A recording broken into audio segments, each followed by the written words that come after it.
What's up sa inyo, no? Malamaya is here. So today, i-update ko kayo sa ating mga isda, no?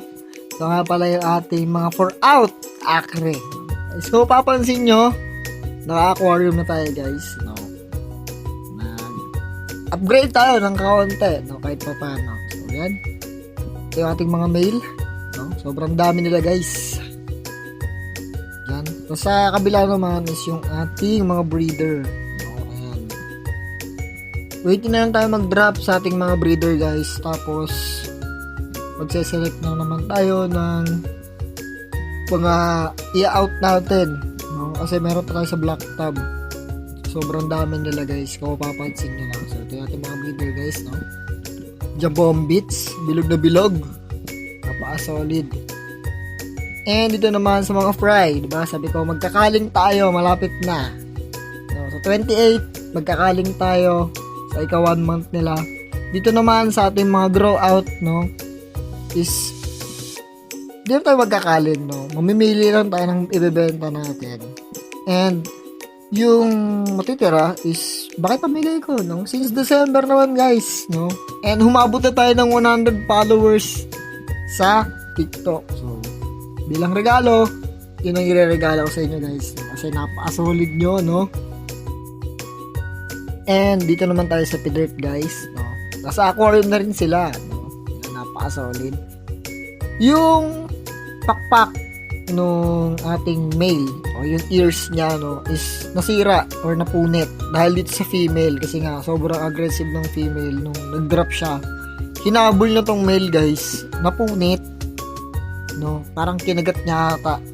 So ayun, ay magagawa, papatubuhin na lang natin yan. At ito naman yung ating mga ABT na mga breeder. Tinanggal ko yung dalawang male ko dyan kasi nasa grooming tank sila, no? And ayokong mabansot sila dyan guys. So dilipat ko sila sa grooming tank para mapansin nyo. So ito naman yung ating mga fry. Ito yung ating black Moscow na ribbon na fry guys. And yung ating acre na 5 peraso lang. So yun na sila guys. Going to 2 weeks, no? 9 days na ata nila, 10 days. Ito naman yung ating mga fry ng P-Dirt, no? And may ABT akong hinalo dyan, tsaka full gold, no? Nandiyan na yung mga yan sa blue tub. Lahat ng fry natin is nandyan na. Sobrang dami kasi guys, as in.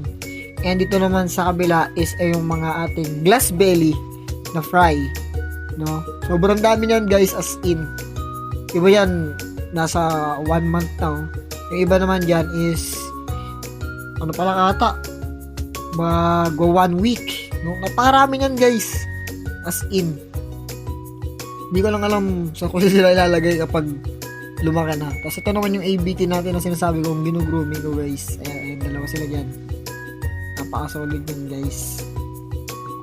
Hindi ko lang makuha ng shot, pero papalitan ng angulo, no? Kasi may ilaw eh. Pag nakita nyo guys, sobrang solid yan, as in, pag napag-room natin. Ito sila sa top view, no? Ayun, kita tayo, diba? And ito sila guys, napaka-solid, diba? Sobrang linaw, no? Kita nyo, may potential tong dalawang to. Kaya ginugroom ko guys, no? In the next month, no, sa January, nakikita natin yung kakalabasan ng grooming nila, no? Kung may pagbabago ba sa dorsal and sa kanilang mga fins, no? So yun lang, update ko lang sa ating mga isda, no? Napaka-solid nila. Malamaya is out, fish out.